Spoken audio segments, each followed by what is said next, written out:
নমস্কার, good morning. তোমরা দেখছো তোমাদের প্রিয় channel exam guide by Nitu. RRB NTPC GK ক্লাসে তোমাদের জানাই স্বাগত। বন্ধুরা, তোমরা যারা 2025 সালে আরআরবি এনটিপিসি পরীক্ষা দেবে, তোমাদের জন্যই আমি 2021 সালে আরআরবি এনটিপিসি পরীক্ষায় এসে যাওয়া প্রশ্নপত্র নিয়ে এই বিশেষ ক্লাস করাচ্ছি। আজকে আমি করাবো 27 নম্বর ক্লাস। এটি 11ই ফেব্রুয়ারি দ্বিতীয় শিফটে পরীক্ষায় হয়েছিল। তো বন্ধুরা, তোমরা যারা এখনো পর্যন্ত চ্যানেলটি সাবস্ক্রাইব করনি, তো বলবো অবশ্যই চ্যানেলটি সাবস্ক্রাইব করে নেবে। ভিডিওটা ভালো লাগলে লাইক করবে, বন্ধুদের সঙ্গে শেয়ার করবে। তো চলো শুরু করছি আজকের প্রশ্নপত্রগুলো। প্রথম প্রশ্ন কি বলেছে? বলেছে একটি সংসদীয় সরকার হলো, তো সঠিক উত্তর হবে একজন নির্বাহী প্রধান যিনি সংসদে সংখ্যাগরিষ্ঠের সমর্থনের উপর নির্ভরশীল। দেখো, সংসদীয় শাসন ব্যবস্থা হচ্ছে এমন এমন একটি গণতান্ত্রিক ব্যবস্থা যেখানে স- সরকার প্রধান সংসদে সংখ্যাগরিষ্ঠ সমর্থনের উপর নির্ভরশীল থাকেন। আমাদের ভারতবর্ষে যেই প্রধানমন্ত্রী হোক না কেন, তাকে কিন্তু 273 জন সাংসদের সমর্থন প্রয়োজন হয়। ঠিক আছে, চলো নেক্সট। 2024 মানব উন্নয়ন প্রতিবেদনের থিম কি? তো দেখো, আমি এটা কিন্তু আপডেট করে দিয়েছি। তো 2024 সালে মানব উন্নয়ন প্রতিবেদনের থিম হলো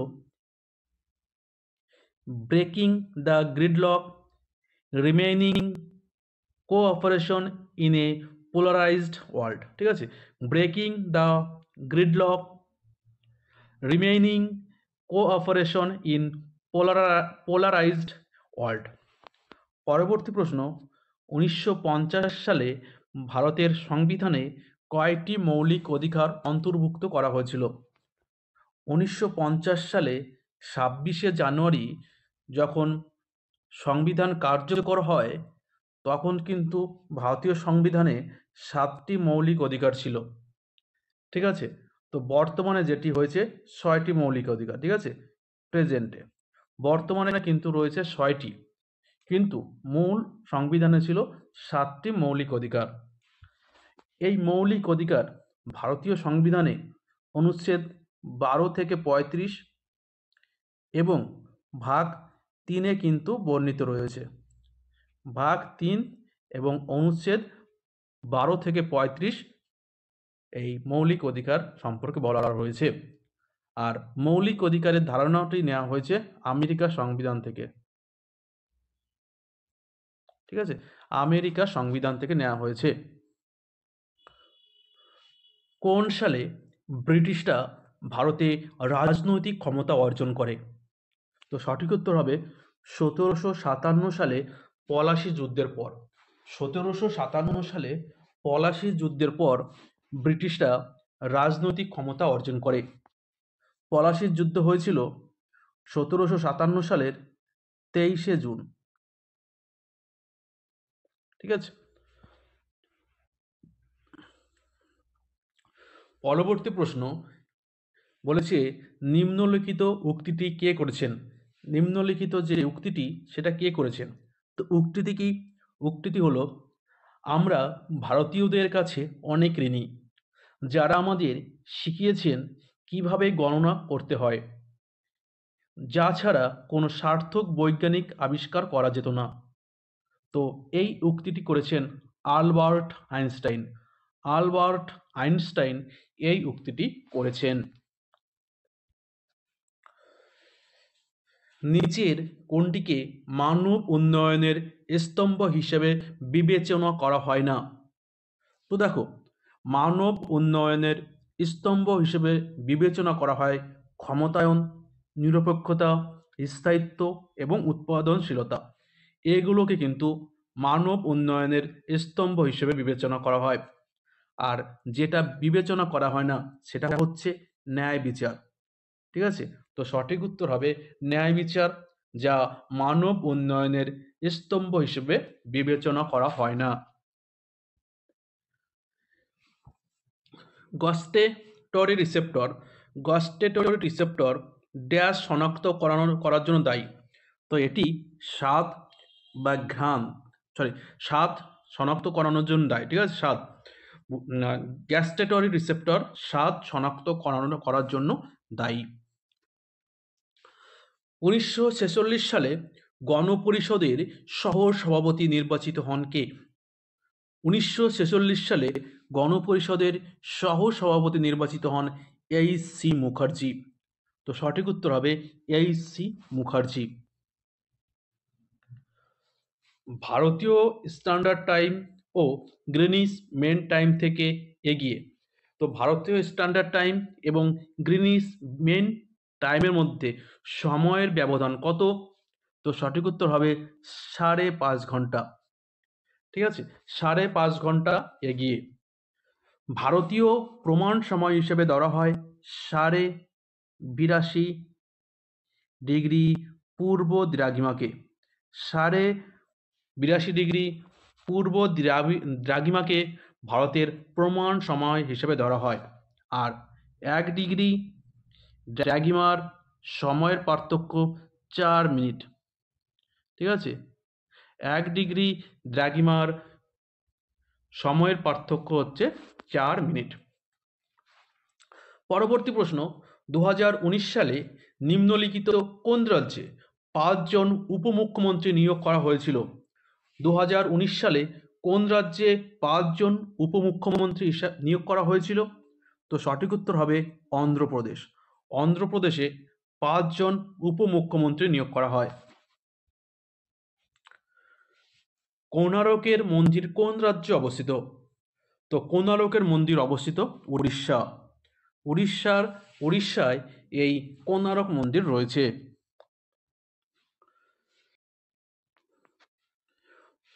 নিম্নলিখিত শাসকদের মধ্যে কে পাথরের উপরিভাগে প্রজা এবং কর্মকর্তাদের কাছে তার বার্তা খোদাই করেছিল?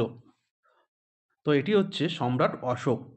সম্রাট অশোক তার বার্তাগুলো বিশেষ করে কর্মকর্তা এবং প্রজাদের দেওয়ার জন্য পাথরের গায়ে কিন্তু খোদাই করা হয়েছিল। ঠিক আছে, তো সম্রাট অশোক পাথরের গায়ে তার বার্তা খোদাই করেছিল, যাতে সেই বার্তাগুলো সহজেই প্রজা এবং তার কর্মকর্তাদের কাছে পৌঁছে যায়।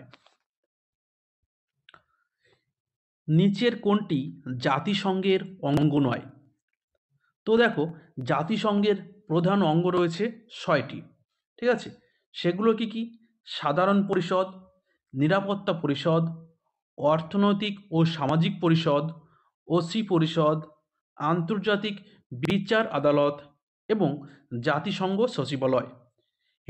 এটি হচ্ছে প্রধান 6টি অঙ্গ। তো এর মধ্যে কোনটা পড়ে না? তো এর মধ্যে পড়ে না মানবাধিকার কমিশন। ঠিক আছে, তো মানবাধিকার কমিশন এটি কিন্তু জাতিসংঘের প্রধান 6টি অঙ্গের মধ্যে নয়। সোনার কৌশলটি ড্যাশ নির্ধারণ করতে ব্যবহৃত হয়? তো সঠিক উত্তর হবে সমুদ্রের গভীরতা। সমুদ্রের গভীরতা মাপতে ব্যবহার করা হয় সোনার। ঠিক আছে, তো সোনার ব্যবহার করা হয় কিসের জন্য? তো সোনার ব্যবহার করা হয় সমুদ্রের গভীরতা পরিমাপের জন্য। ব্রিটিশ ভারতে প্রাদেশিক আইনসভার জন্য প্রথম নির্বাচন অনুষ্ঠিত হয়েছিল কোন বছর? তো সঠিক উত্তর হবে 1937 সালে। 1937 সালে ব্রিটিশ ভারতে প্রাদেশিক আইনসভার জন্য প্রথম নির্বাচন অনুষ্ঠিত হয়েছিল। রত্নাবলী লিখেছিলেন কে? তো রত্নাবলী লিখেছেন হর্ষবর্ধন। হর্ষবর্ধন 3টি সংস্কৃত নাটক লেখেন, তার মধ্যে রত্নাবলী অন্যতম, আর বাকি দুটো নাগানন্দ এবং প্রিয়দর্শিকা। নাগানন্দ, প্রিয়দর্শিকা এবং রত্নাবলী এই 3টি সংস্কৃত নাটক লেখেন হর্ষবর্ধন। হর্ষবর্ধন তিনি পুষ্যবতী বংশের শাসক ছিলেন। হর্ষবর্ধন 606 খ্রিস্টাব্দে পুষ্যবতী বংশের সিংহাসনে বসেন। হর্ষবর্ধনের রাজত্বকালে চীনা পরিব্রাজক হিউয়েন সাং ভারতে আসেন। ঠিক আছে, হিউয়েন সাং কিন্তু ভারতে আসেন এই হর্ষবর্ধনের রাজত্বকালে। জৈব কৃষি সম্পদ বা গোবর্ধন প্রকল্প কখন চালু হয়েছিল? তো গোবর্ধন প্রকল্প এটি চালু হয়েছিল 30শে এপ্রিল 2018 সালে।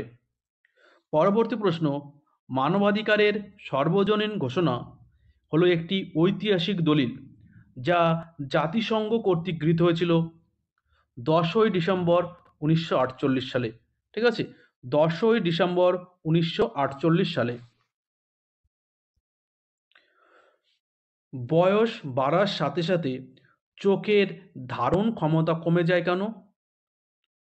তো সঠিক উত্তর হবে প্রেস বায়োপিয়া এর কারণে। ঠিক আছে, প্রেস বায়োপিয়ার কারণে বয়স বাড়ার সাথে সাথে চোখের ধারণ ক্ষমতাও কিন্তু কমে যায়, বা অনেক সময় দেখা যাচ্ছে বয়স যত বাড়বে চোখে দেখতেও কিন্তু কম পাওয়া যায়। ঠিক আছে, দেখতে অনেকটা দূর থেকে বা দূরের জিনিস কিন্তু অনেক ক্ষেত্রে কি দেখা যায় না।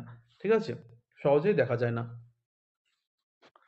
পরবর্তী প্রশ্ন, মানুষের শরীরে কোন জায়গা কার্বোহাইড্রেট, প্রোটিন এবং ফ্যাট সম্পূর্ণ হজম হয়?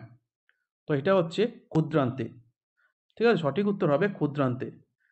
মানব শরীরের কার্বোহাইড্রেট, প্রোটিন, ফ্যাট সম্পূর্ণ হজম হয় এই ক্ষুদ্রান্তে। নিচের কোনটি মেমোরির সবচেয়ে বড় একক? সঠিক উত্তর পেটাবাইট। পেটাবাইট মেমোরির সবচেয়ে বড় একক। পরবর্তী প্রশ্ন, আমরা ভারতের কোন রাজ্যে করলা নামক সংরক্ষিত বৌদ্ধ গুহা দেখতে পাবো? তো করলা বৌদ্ধ গুহা দেখতে পাবো আমরা মহারাষ্ট্রে যদি যাই। মহারাষ্ট্রে গেলে এই করলা নামক সংরক্ষিত বৌদ্ধ গুহা দেখতে পাবো। নিচের কোনটি সোনালী তন্তু নামে পরিচিত?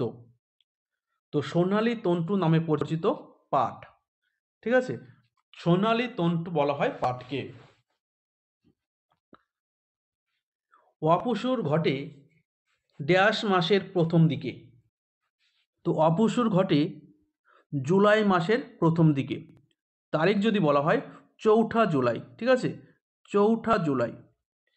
এই দিন পৃথিবী ও সূর্যের মধ্যে দূরত্ব কিন্তু সবচেয়ে কম হয়। ঠিক আছে, অপসূর বলা হয় যেদিন সূর্য এবং পৃথিবীর মধ্যে দূরত্ব সবচেয়ে কম হয় সেই দিন কিন্তু অপসূর হয়। আর অনুসূর হচ্ছে যেদিন সূর্য এবং পৃথিবীর মধ্যে দূরত্ব সবচেয়ে বেশি হয়। ঠিক আছে, সেটা কিন্তু হয় জানুয়ারির প্রথম দিকে।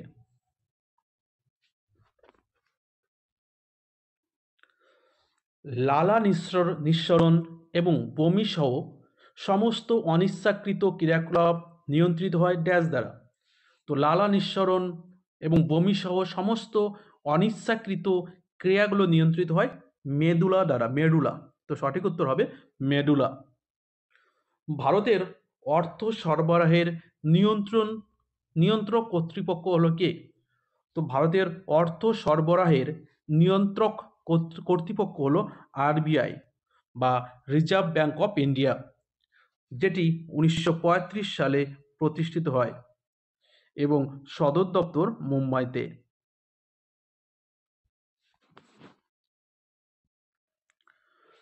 ভারতীয় সংবিধানে কোন অনুচ্ছেদে বাৎসরিক আর্থিক রিপোর্ট বা বাজেটের কথা বলা হয়েছে?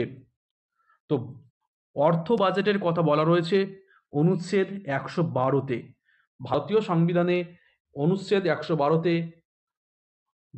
বাৎসরিক আর্থিক রিপোর্ট বা বাজেটের কথা উল্লেখ রয়েছে। Indira Gandhi centre for atomic research কোথায় অবস্থিত? তো সঠিক উত্তর হবে কালাপক্কম। এটি তামিলনাড়ুর ওতে অবস্থিত, ঠিক আছে। কালাপক্কম কোথায়? ভারতের তামিলনাড়ু রাজ্যে। ভারতের তামিলনাড়ু রাজ্যে এই কালাপক্কম অবস্থিত, ঠিক আছে, যা যেখানে Indira Gandhi centre for atomic research রয়েছে।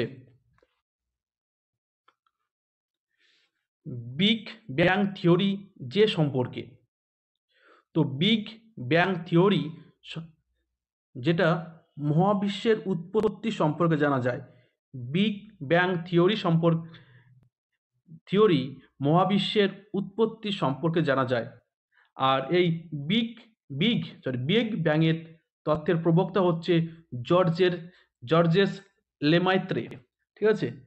জর্জেস লেমাইত্রে, যিনি বিগ ব্যাং তত্ত্বের প্রবক্তা। মুসলিম লীগের দাবি পরীক্ষা করার জন্য এবং স্বাধীন ভারতের জন্য একটি উপযুক্ত রাজনৈতিক কাঠামোর পরামর্শ দেওয়ার জন্য ব্রিটিশ ক্যাবিনেট মিশন কখন ভারতে আসেন? তো ব্রিটিশ ক্যাবিনেট মিশন ভারতে আসেন মার্চ 1946 সালে। মার্চ 1946 সালে ব্রিটিশ ক্যাবিনেট মিশন ভারতে আসে। পরবর্তী প্রশ্ন, স্ত্রী পুরুষ তুলনা বইটি কে লিখেছেন, যা নারী এবং পুরুষের মধ্যে সামাজিক পার্থক্যের সমালোচনা করেছে? তো এটি লিখেছেন পণ্ডিত রমাবাই, ঠিক আছে। স্ত্রী পুরুষ তুলনা বইটি লিখেছেন পণ্ডিত রমাবাই। পরবর্তী প্রশ্ন, কোবলের ভাষা ড্যাশের জন্য উপযুক্ত? তো দেখো, কোবলের সম্পূর্ণ নাম জানলে কিন্তু এই কোবল এর ভাষা কিসের জন্য সেটা কিন্তু জানা যাবে, ঠিক আছে। দেখো, কোবলের সম্পূর্ণ নাম কমন বিজনেস ওরিয়েন্টেড ল্যাঙ্গুয়েজ। তো দেখো, মানে বিজনেস, ব্যবসায়ের জন্য, ঠিক আছে। তো সঠিক উত্তর হবে ব্যবসায়িক উদ্দেশ্য। পরবর্তী প্রশ্ন, কাকে 2019 সালে পদ্মভূষণ দেওয়া হয়নি? তো দেখো, প্রবীণ গোবর্ধন, জন চেম্বার্স এবং দর্শনলাল জৈনকে পদ্মভূষণ দেওয়া হয়েছিল, আর রাজেশ্বর আচার্যকে কিন্তু দেওয়া হয়নি।